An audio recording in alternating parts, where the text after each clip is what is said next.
হবে মিষ্টি। তেল পিঠা বানানো হচ্ছে।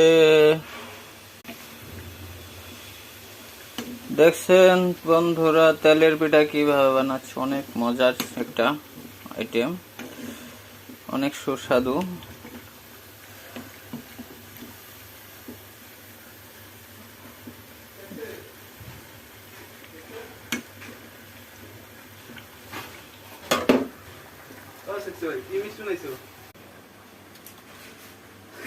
আইসেনি